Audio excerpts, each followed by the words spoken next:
Do you want more success, more growth, more results?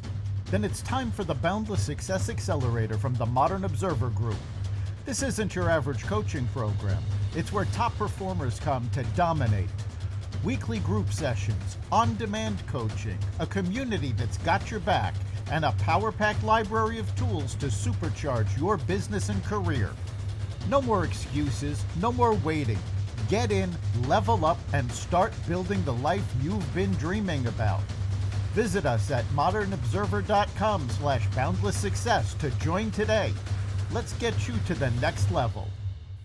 We're here because the news is being distorted. We're here because people are being inundated with misinformation on social media. We're here because people are being judged guilty until proven innocent. We are fighting back with facts. This is not a safe zone, so buckle up, Buttercup. This is the raw, naked truth.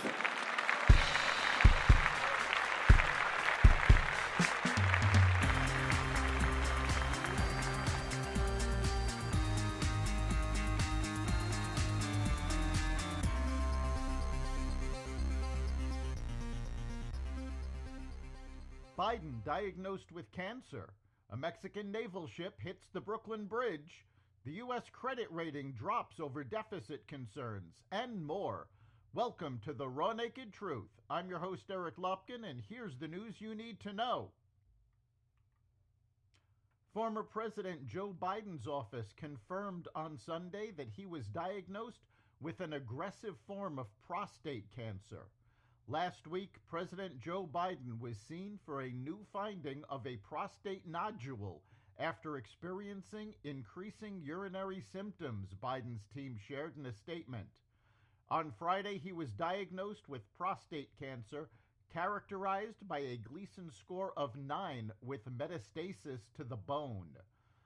While this represents a more aggressive form of the disease, the cancer appears to be hormone sensitive, which allows for effective management. The president and his family are reviewing treatment options with his physicians, the statement said. President Trump said he and the First Lady were saddened after hearing the news, wishing Biden a fast and successful recovery. Melania and I are saddened to hear about Joe Biden's recent medical diagnosis, Trump wrote in a post on Truth Social. We extend our warmest and best wishes to Jill and the family, and we wish Joe a fast and successful recovery. Meanwhile, leaked audio from former President Biden's interview with special counsel Robert Hur showed the president struggling with key memories, including when his son Beau died, when he left the vice presidency, why he had classified documents he shouldn't have had, and more. The audio was leaked after more than a year of congressional lawmakers demanding its release amid questions about the former president's memory lapses and mental acuity. The transcript of Biden's interview with her was released last year and confirmed the president's frequent memory lapses. The audio, obtained by Axios, contains clips from several interviews between the former president and her related to an investigation into his handling of classified documents when he was vice president. FBI Director Kash Patel announced Friday that the Bureau is leaving its longtime D.C. headquarters in the J. Edgar Hoover building and transferring 1,500 employees to locations around the country. The FBI is leaving the Hoover building because this building is unsafe for our workforce, Patel told Fox Business Network anchor Maria Bartiromo in an interview on Sunday Morning Futures. We want the American men and women to know if you're going to come work at the premier law enforcement agency in the world, we're going to give you a building that's commensurate with that, and that's not this place, the FBI chief added. Patel did not specify what safety hazards are posed by the massive brutalist structure on Pennsylvania Avenue between the White House and the Capitol, though the building is draped with nets to prevent chunks of concrete from falling onto passersby. Russia launched one of the country's largest drone barrages against Ukraine over the weekend, with almost 300 exploding drones targeting the capital city of Kiev. The strikes came ahead of a planned call between Trump and Russian President Vladimir Putin to take place on Monday. According to Trump, the call's agenda includes stopping the bloodbath in Ukraine and fostering trade.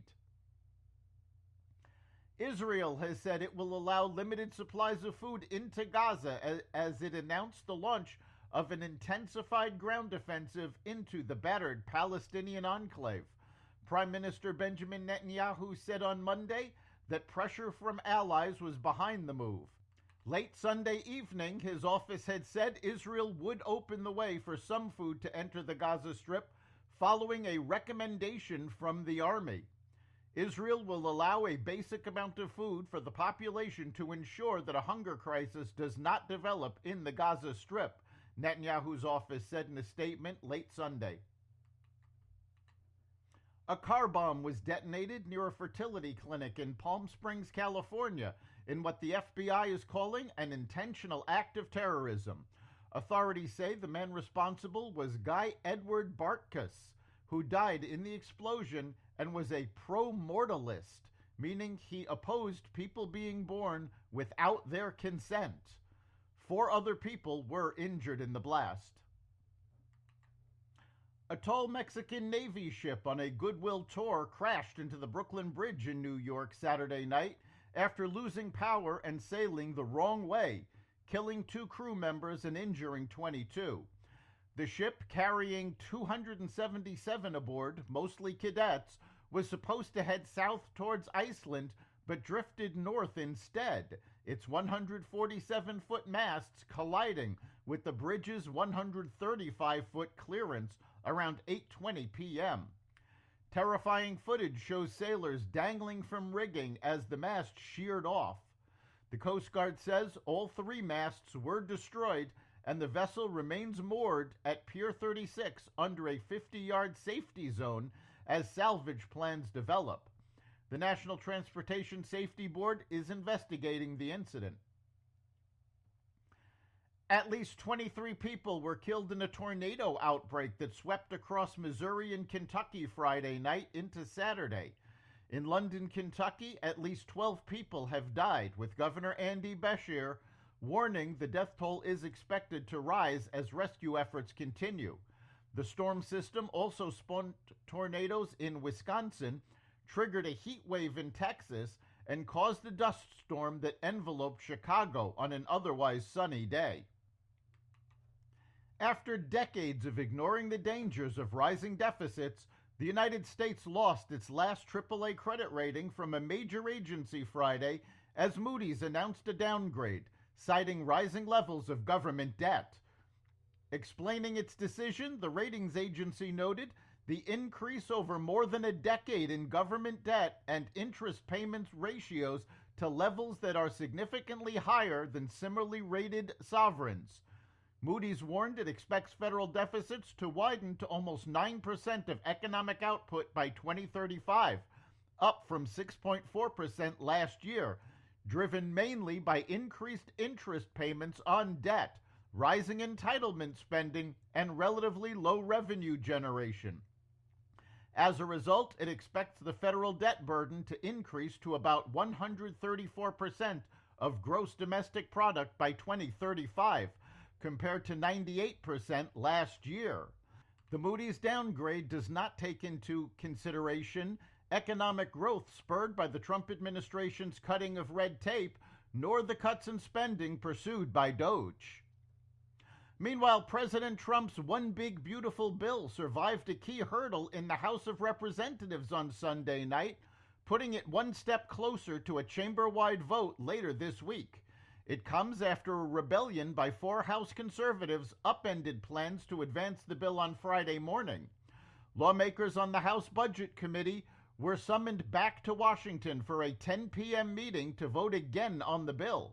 It passed the panel in a nearly party-line vote, 17-16, with 4 Republicans voting present. Speaker Mike Johnson made a surprise appearance in the committee room shortly before the vote began, telling reporters there would likely be minor modifications to the final bill. Republican fiscal hawks who have been calling for larger cuts to spending were given additional ammunition for their argument by the Moody's downgrade. That's the Raw Naked Truth. You can catch every episode of the Raw Naked Truth Daily News Brief, as well as our sister podcast, Carnivore Radio, with news analysis and commentary, and the rest of the Xvadio Podcast Network at xvadio.com, the Apple Podcasts app, YouTube, Rumble, Spotify, iHeartRadio, Audible, Amazon Music, and other platforms that respect freedom of speech. We'll see you next time.